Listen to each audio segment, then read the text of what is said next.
Hey, this is Robin here with Horror Pop After Midnight. I'm here with actor, writer, filmmaker, Anthony Brownlee. The funny thing about it is I don't live far from you. So how you going? Everything's going really good. Can't complain today. Awesome Saturday. Oh no, thank you for doing this. It's just weird how we just live right down the freeway from each other. Right. Horror fans are everywhere. That's right. Now let's talk about how you fell in love with horror. What got you into the horror genre? What got me into the horror genre was Wes Craven's 1984 classic, A Nightmare on Elm Street. I saw that when I was 5 years old. It scared the crap out of me. I literally couldn't sleep, but I also couldn't not keep watching it at the same time. So I was basically just destroying myself pretty much. At night, night terrors, nightmares, everything. But something about that movie just resonated with me. It just, did a lot for me in my life as I got older. It kind of woke up the writer within me. Just because I love that story so much. I wanted to write something that scared me as much as Nightmare did. So that was, so basically just a lot of things that Nightmare had. I mean, just had a great story, a great director, a great heroine, in Nancy Thompson, so to me it just has all the goods. That's pretty awesome too. What was the first horror film you went to the movie theater for the very first time? That one was actually Sleepwalkers. If a lot of you know Sleepwalkers, definitely probably not child friendly. Going back and thinking about it, I was 6 years old at the time when that came out. But I'm pretty sure all of us who are out there, all of us saw the horror movies we weren't supposed to see, that were age appropriate. But that just kind of, brought on more of the fun, because back then I just felt like there was just more of a, even though it was all this, craziness and mayhem and blood and guts, there was still such an innocence about it. They just made it Friday night horror movies with the family or, something like that. So, so I always hold Sleepwalkers in high regard. So that's always been still one of my favorites, just because it technically was the first horror movie I ever saw in theaters when I was 6 years old. Too bad you couldn't see all the original Nightmare on Elm Streets at the theater. Yes, that is very true. I've always been, always get jealous of people when the anniversaries come around. They're just oh yeah, I remember, yeah, we saw this on opening night at the drive-in, or we were at this theater, and I'm just kind of back there well, I'm glad for y'all, because I didn't get to do that. I saw it on VHS, or recorded VHS off of HBO when I was a kid. My aunt showed me and my cousins. I'm talking about old school HBO with little signs coming down from the sky, all theme music, and I actually still have that old VHS tape. I borrowed it years ago when we were still kids, and they never got it back. So, I appreciate that movie more than they would. So, so I kept that for myself. Yeah, you also went to a convention, like an Elm Street convention, where our kid's supposed to have showed up. And can you tell me what happened about that? As much as I heard, the rumor was that Patricia was maybe close to being at that con that year, the 2015 show. But obviously it never came into fruition.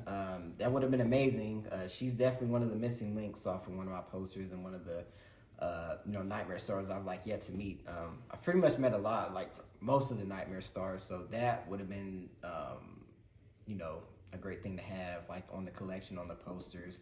Obviously a picture, that was just a great show all around anyway, just because it actually happened about maybe less than a month after Wes passed away. So it actually became more of a tribute to him, and everybody had so many stories, from the actors to, all the fans, and, people just celebrating Wes, which I really love, because I unfortunately never got to meet him. He was just such a big inspiration for me. And I really wanted to talk to him about, stories and his, pick his brain. Because I've seen, his interviews. I've seen him throughout the years. You can watch him on YouTube. You can watch him on old, kind of some of the Nightmare stuff, the Nightmare Encyclopedia that they have from the old box set. So his interviews have always been around. But I really wanted to talk to him personally, just about, from writer to writer, just where his, brain goes when he, thinks of these ideas, and, how he chooses to bring them to life, and like how he chooses his characters. That's what I wanted to talk to him about. But I unfortunately never got the opportunity. Plus, you've written some books. So, what was your first book you published? And plus, you also have a lot of fans that love your books.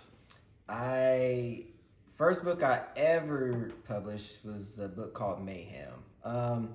It was a story that, actually came out of a nightmare. I used to keep a dream journal for years, and I would just write down.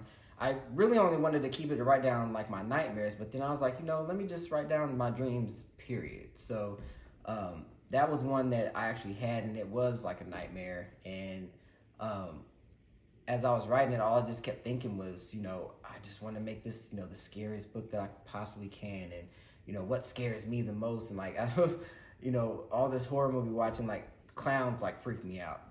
That happened, since I was younger, but I was actually a horror fan first before I became scared of clowns. So it's like any clown horror movie that comes out, I'm just like obligated to watch it just because I have to, again, just destroying myself ever since I was a kid. Like, clowns freak me out. Okay, I'm going to go see that clown movie.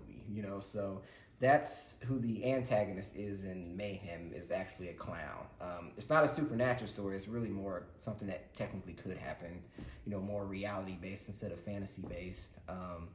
But, like I said, Nightmare was the one that it kind of inspired that out of me, and it just kind of grows. So a lot of my characters, whether it's a male character or a female character, they have to have a bit of Nancy Thompson in them, because to me, she's the epitome of what a heroine should be. She went after Freddy.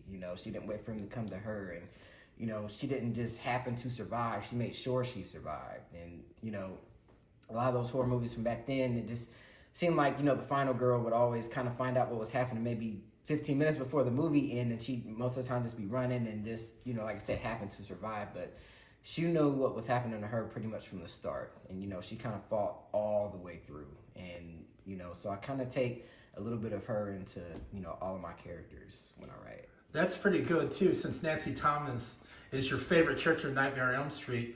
Tell us about your memorable moment with Heather. A memorable moment with Heather was, this maybe would have been about 2012 or 2013. I was at a con in Schaumburg, so this would have been a Days of the Dead show. Usually I get there pretty much when they start, but this time I came a little bit later, maybe a few hours before the show ended for that day, on that Friday. And I went to Heather's table first, and back in those days, Fridays were like the chill days, so it wasn't like crazy packed like Saturday was going to be. So it was more intimate a little bit. And I went to her table, and she was actually just coming back, and she had went to the vendor room. And, she's like, you finally got here. And I'm just like, yeah, because some of my other friends were already there, and I guess they had already talked to her. And, so once I got to her, she told me she had went and found a VHS tape right here of Wes Craven's New Nightmare. And I was like, oh, that's so cool. Like, because this was the time when VHS were, kind of gone. And, the only place you would find them were at cons or, at a, swap meets and, things like that, flea markets. And, she just kind of, as we're just talking about it, she just kind of, looked at me. She's like, you know what? She just signed to Anthony and just put her name on it and then just gave it to me. I'm just kind of like, you're giving this to me. I said, you said you just found it in the vendor room. Then you just got there. She said, yeah. She said, yeah, I know, but she said, I know you would appreciate it. I know how much of a Nightmare fan you are, so I'm giving this to you. And I was just like, wow. So I really hold this as like a, very much prized possession in my collection. So the story behind it, I love, just because part 1 and part 7 are just my favorite of the entire franchise, and they're actually my favorite movies, in general. I can never say one or the other.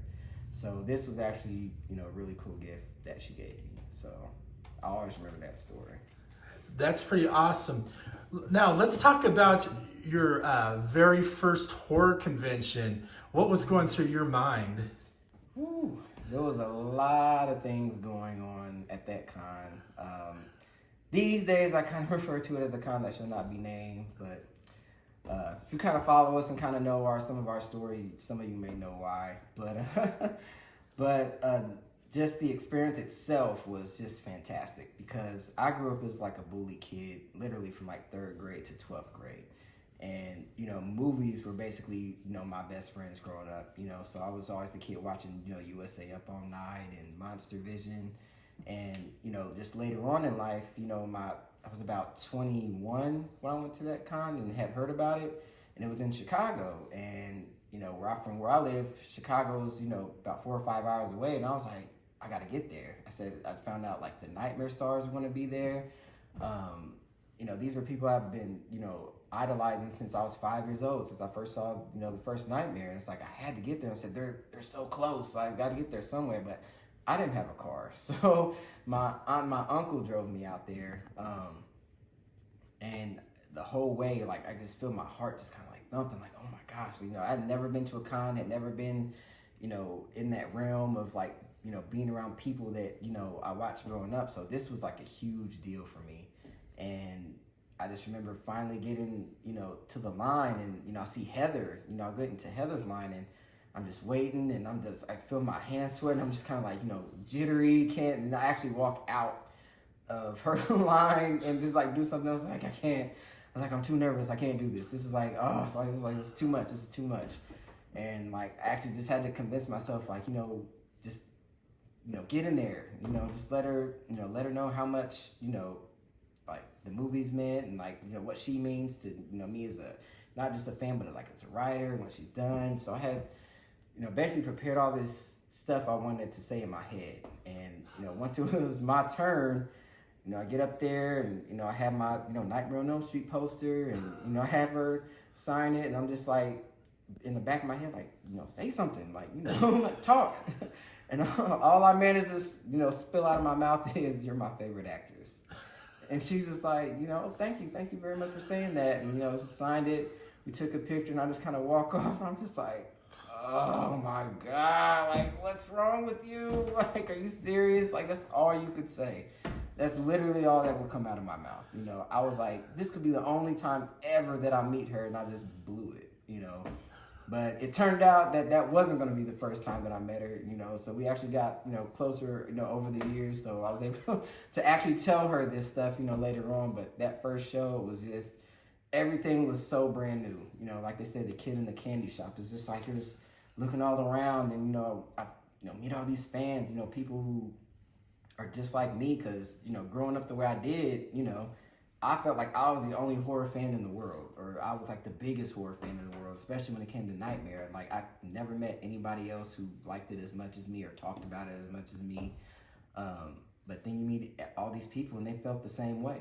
You know, they were kind of like, you know, either bullied or, you know, whatever was going on in their home life, to where they just felt, you know, alone, you know, and these movies were, you know, basically a comfort, you know, and that's what they were to me. So it was just really cool meeting a lot of those people who, you know, kind of empathize, you know, with your plight. So it's a cool memory, you know, that first con. So was your first experience with Robert Englund like that too? Well, I mean, me and Robert, I wasn't like as anxious, because I've always been like the person, like, I love the, you know, the heroes and the heroines in the story. So, but I mean, I was really, you know, a little anxious to meet Robert, because, you know, this is Freddy Krueger. Like, this is the guy that gave me nightmares for years. So it was a big deal to meet him as well. I remember that particular show.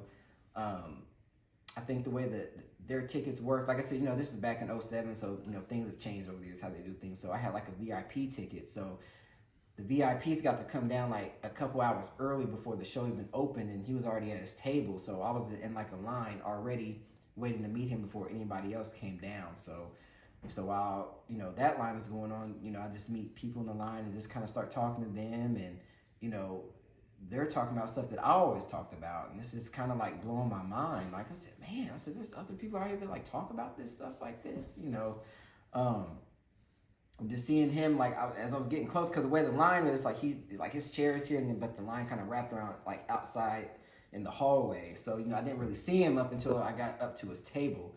And, you know, once you kind of turn that corner and people are talking to him, and he'll just, you know, burst out in that Freddy voice and just say a classic line, like, on a dime. It's just like, what? Like, you know, it's just crazy. Like, you know, you're just not expecting it. And, you know, people would just like go crazy for that stuff. And, you know, so that was a really cool experience, just kind of getting to meet one of my, I guess, my favorite villains, of all time.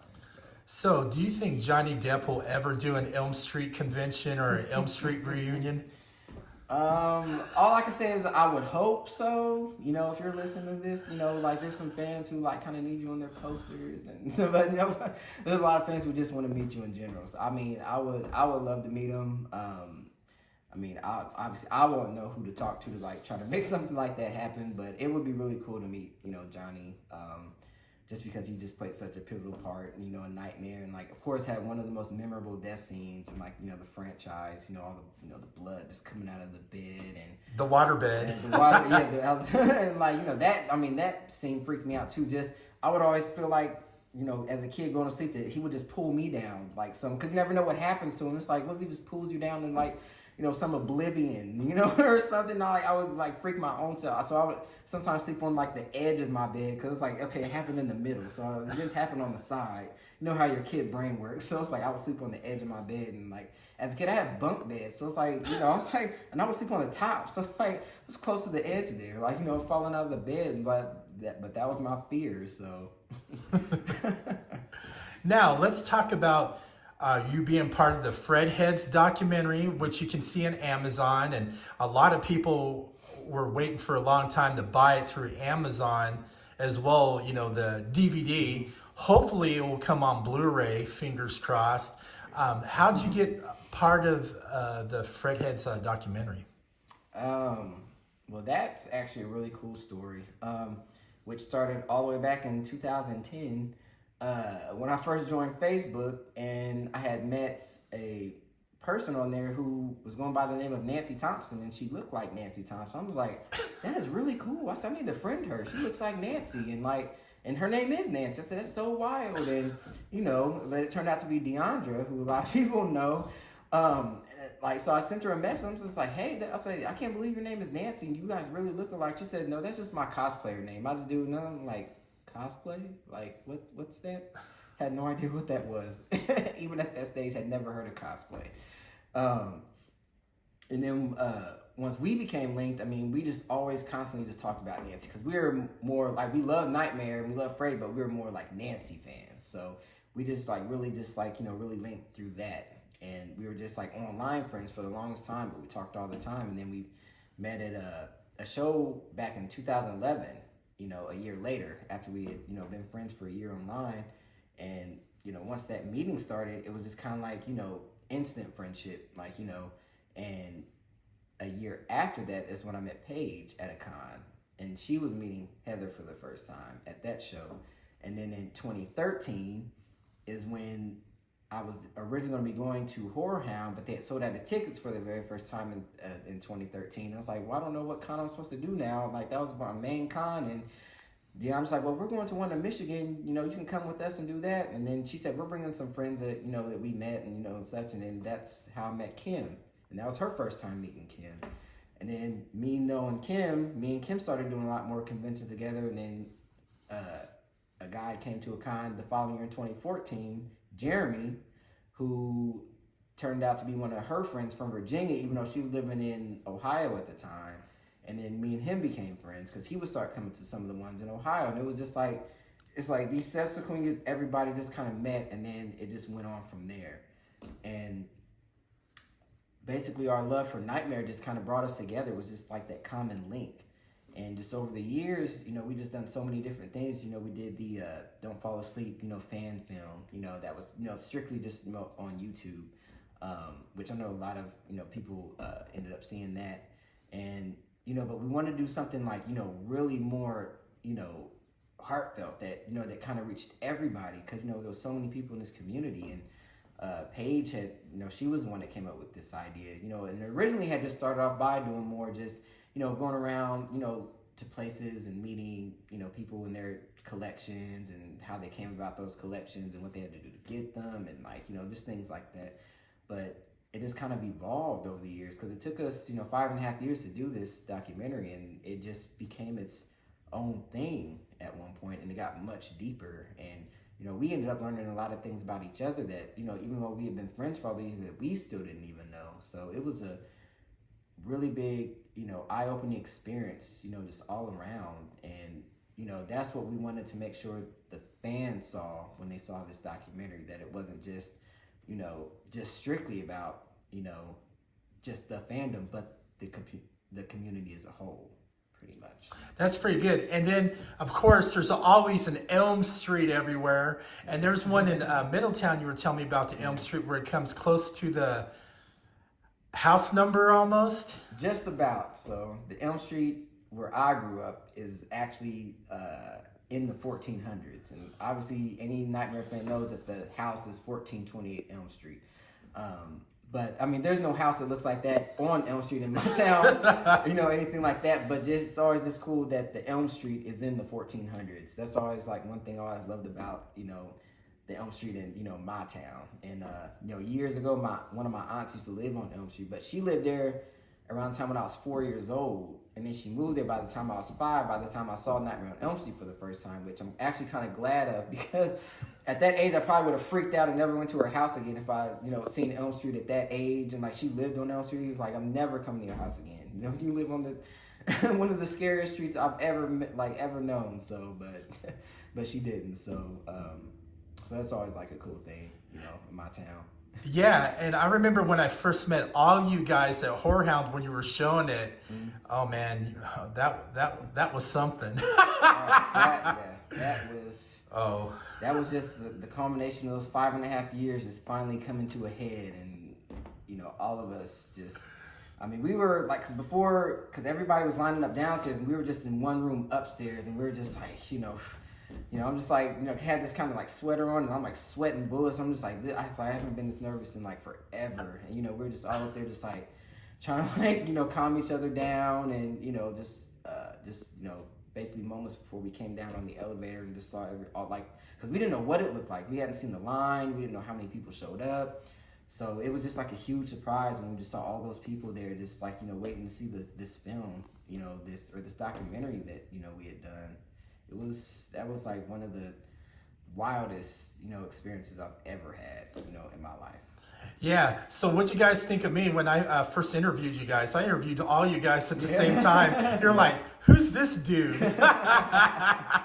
No, it was cool. Like, we were just in the hotel lobby, and I forget who actually said it. They said, yeah, some guy wants to interview us, about Fred heads and talk to us. And we're just like, okay, because we've been kind of on that bandwagon for a while, just like, they just want to get interviewed. So, we found that room, and like, your questions, they were a lot of fun, and like, we were having, just a good time just sitting here on that couch, just being goofy. So that beautiful white couch. It was beautiful. Yeah, that was a nice room in general. It was like super cozy and just like, perfect spot for like, an interview about, a documentary based off of horror. Yeah, since you can get the Fredheads DVD, on Amazon, you can also watch a documentary on Amazon. So when is it going to come out on Tubi? On Tubi, it'll be out on June 25th of this year. So stay tuned for that.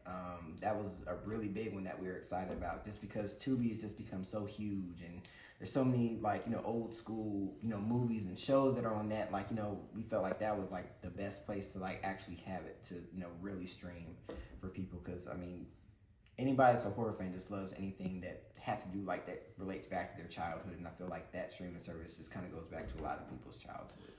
Now let's talk about another film you were in. I saw it at Nightmares Film Festival, the horror film festival of indie horror films and shorts. I saw it there when, Mr. Seaman was showing it, and I got a great interview with him. And tell us how you became part of The Barn 2. Honestly, being part of The Barn 2 is just really simple. I've known Justin for, several years, like, and that's, through cons and, we met on social media first, and then started seeing each other at cons. I'd say this is probably back in like as early as like 2014, 2015. And, I think at the time when we first met, he either was in the middle of filming The Barn, part 1, or he had just got finished, somewhere around there. And I remember I went to his table and I just like bought the movie from him. I bought the score and I bought a poster, and next time I saw him, I just saw how much I thought it was good, and just kind of, goes back to like old school horror, because he's, he loves old school horror, just as much as anybody. And just, you know, one of the cons I went to, he was, you know, there at his table and we were just talking, you know, and he's like, yeah, I'm shooting the barn too. And he's like, you know, and it actually turned out he only lives about 3 hours away from me. And he just like, hey, you want to be in it? Like, you know, I got a part that, you know, if you just want to be in the film. And I'm just like, you know, yeah, like, I'll do it. Like, you know, it was just that simple, you know. And when the time came around, it actually got postponed a little bit because the time we were going to be filming is like kind of like right when COVID hit.